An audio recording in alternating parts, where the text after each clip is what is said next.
Pat Riley was floored by the decision of Dwyane Wade to leave the Miami Heat and go to the Chicago Bulls next season. I still find it strange when you see the Bleacher Report graphics, and you got Wade, number 3. It's still red, but it's not Miami Heat red. It's Chicago Bulls red, black, white, similar colors, but it just looks strange when you start seeing players in different uniforms. For me, I'm not comparing them to Jordan. I'm just saying when you saw Jordan wear a Washington Wizards uniform for the first time, you're like, what? Why are you doing this? But Pat Riley, we're going to get into this, Francis, but I want to first show the video of him saying that he was floored and it was he felt it was like a surprising move from his superstar for the last 13 years. When it comes to basketball operations, we've always talked about the one voice, which is a philosophy and a plan, and moving on down the line that we all that's what we are and that's what we believe in. And so there was one voice in this negotiation. There are some times that Andy, handles an agent and a player, and Andy complete the deal. There are times that I've done most of them, and complete the deal. There are times when you have a long-standing relationship with a player, like Dwyane or Udonis,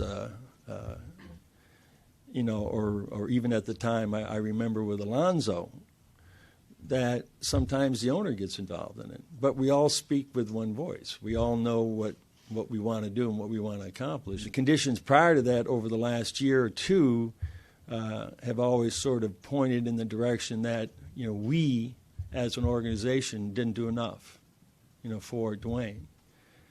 And I've always been one who was always reaching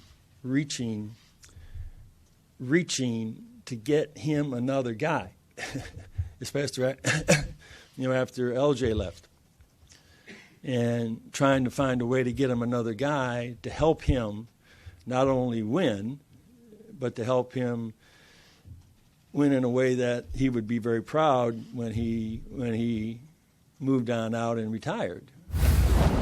So we've got mad respect for Pat Riley. I think one of the best owners around and makes the best decisions in terms of what is best and beneficial to his franchise. When's that ever going to get old when I say franchise? But see, now you don't even say it like an American. Now you're just like, franchise. Franchise.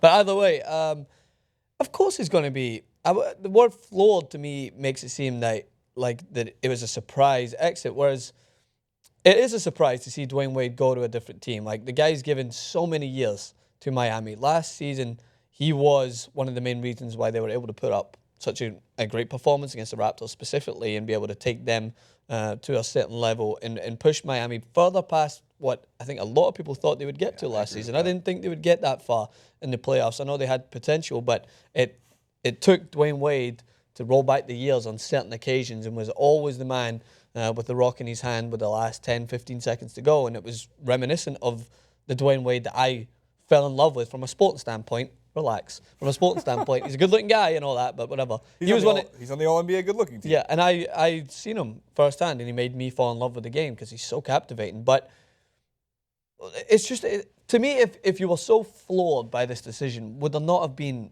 more of a means to try and make him stay? Like, was there not anything that you could have done more so to keep him there? Possibly. So here's what I know about Pat Riley through some history, some speculative reports, and other times beat writers that cover the Heat religiously, ones that used to cover the Knicks religiously, because, again, he was a successful coach wherever he went, and he's been a successful GM since he's been with the Heat. So Pat Riley, from what I've heard, does not budge. So Dwyane Wade, it wasn't actually the money, it was the length of the contract, which, again, turns into more money. But basically, Dwyane Wade wanted 3 years. He felt, and I said on a clip on a green screen, that it was about the money, and it was 2 years. It turns out it was sort of like, at least correct that, and I got a chance to do that. It wasn't that Pat Riley wanted to give him 2. He didn't want to commit for that extra year, and Dwyane Wade pretty much left on principle. He said, I've given this organization 13 years. I took pay cuts for LeBron and Bosh to come here. I've never been the highest paid guy on the team. I just want to be treated as like the franchise's shining star. And then you look historically and you go, hold on. This is the Miami Heat's greatest ever player. Statistically speaking, championship-wise speaking, he's got 3 rings with the team. Yes, of course, we know LeBron and Bosh, Ray Allen had a major part to do with that, but at one point it was his team, and then he gave up his team.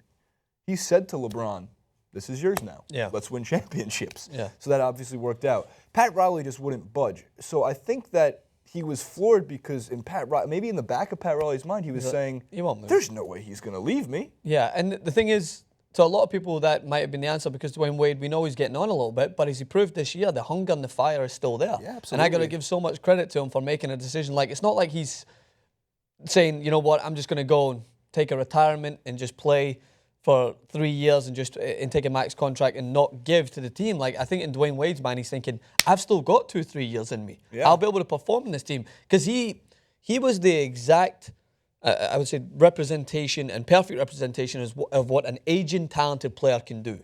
He wouldn't play to the point where he was struggling, like the way we've seen Kobe in his final year, like wanting to take as many shots. He would be so much of a benefit to that team, more so than a hindrance. And at times, yeah, he might try to go beyond his means because that's what Dwyane Wade's like. He relied so much on his athleticism and technique, driving through the lane and driving to the hoop, and that's one of his main assets, and he still can do that at an elite level.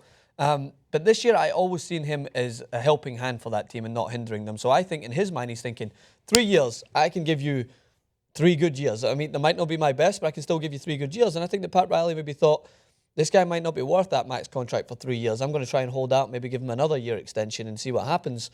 Whereas Dwyane Wade, I think, valued himself a little bit higher than that and thought he can still play at that level. And I think it's, again, the decision to go to the Bulls, this isn't a team that's in transition, a team that is like maybe starting from the bottom and he can work his way. This is a team that needs talent to come in to take them to a higher level. And Dwyane Wade's going in just as hungry, and he's now got a team around him that he can go and obtain further success. Yeah, it's going to be interesting because I think when we go into next season, what you're basically going to get is, Dwyane Wade averaging maybe 14 points a game, 5 assists, 4 rebounds, 5 rebounds, and all during the regular season, maybe play 65 games, right? Yeah.